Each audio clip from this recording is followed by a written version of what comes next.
അപ്പോൾ പിന്നെ back to trading again. നമ്മൾ കഴിഞ്ഞ ദിവസങ്ങളിലൊന്നും എനിക്ക് ട്രേഡ് ചെയ്യാൻ പറ്റിയില്ല, കുറച്ച് ബിസി ഷെഡ്യൂളും കാര്യങ്ങളൊക്കെ നടക്കുമായിരുന്നു. സെയിം നമ്മൾ ഈ അക്കൗണ്ട് റീസ്റ്റാർട്ട് ചെയ്ത് കഴിഞ്ഞിട്ട് ഒരു ട്രേഡ് പോലും എടുത്തിട്ടില്ല, 3 ദിവസം കഴിഞ്ഞു. അത് കുഴപ്പമില്ല, നമ്മൾ ഒരു ട്രേഡ് പോലും എടുത്തില്ലെങ്കിൽ നമ്മളിപ്പോൾ വിന്നിങ് സൈഡിലാണ്. അതിൻ്റെ അർത്ഥം പൈസ കളഞ്ഞിട്ടില്ല എന്നുള്ളതാണ് ഇതിൻ്റെ അകത്ത് ഏറ്റവും വലിയ ഇമ്പോർട്ടൻ്റ് കാര്യം. ഓക്കെ, പിന്നെ നമ്മൾ മാർക്കറ്റ് സ്ട്രക്ചറിന് നമ്മൾ ട്രേഡ് ചെയ്യുന്ന പ്രോഡക്റ്റിൻ്റെ ലോങ് ടൈം ആയിട്ടുള്ള ഒരു മാർക്കറ്റ് സ്ട്രക്ചറിന് നമ്മളെപ്പോഴും അലൈനായിരിക്കണം. എങ്കിലേ നമ്മുടെ ട്രേഡിങ് ടൈം ഫ്രെയിമിൽ നമുക്ക് കറക്റ്റായ ഡിസിഷൻസ് എടുക്കാൻ പറ്റത്തുള്ളൂ.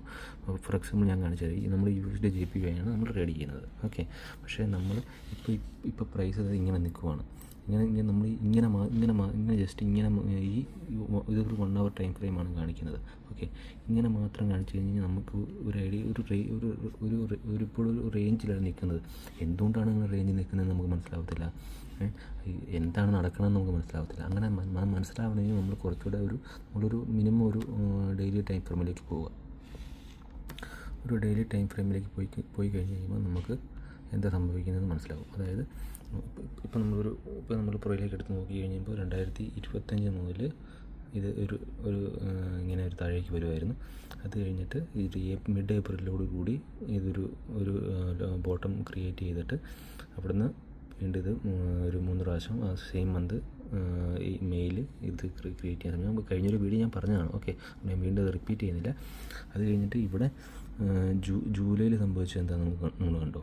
ജൂലൈയിൽ സംഭവിച്ചത് ജൂണിൻ്റെയും ഈ 3 പ്രാവശ്യം ഇവിടെ ട്രൈ ചെയ്തില്ലേ, ഏപ്രിലിൻ്റെയൊക്കെ ഹൈ ബ്രേക്ക് ചെയ്ത ഉടനെ ഇത് വീണ്ടും താഴേക്ക് വന്നു.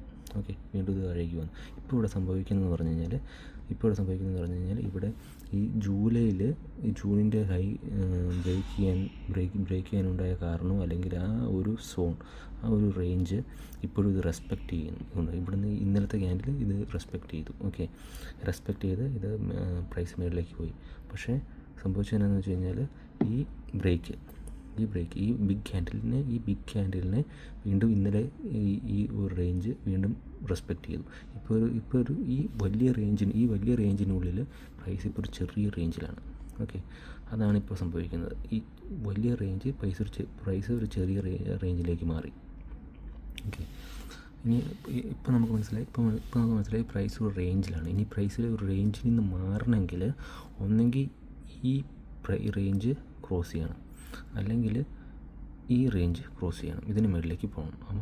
അതുവരെ പ്രൈസ് ഈ ചെറിയ റേഞ്ചിനുള്ളിലായിരിക്കും. ഇതാണ് ഇതിനകത്ത് ഏറ്റവും വലിയൊരു ക്രൂഷ്യൽ ഇൻഫോർമേഷൻ. ഇതനുസരിച്ച് വേണം നമുക്ക് ട്രേഡ് പ്ലാൻസ് ക്രിയേറ്റ് ചെയ്യാൻ. അപ്പോൾ പിന്നെ ബാക്ക് ടു ട്രേഡിങ് അഗൈൻ.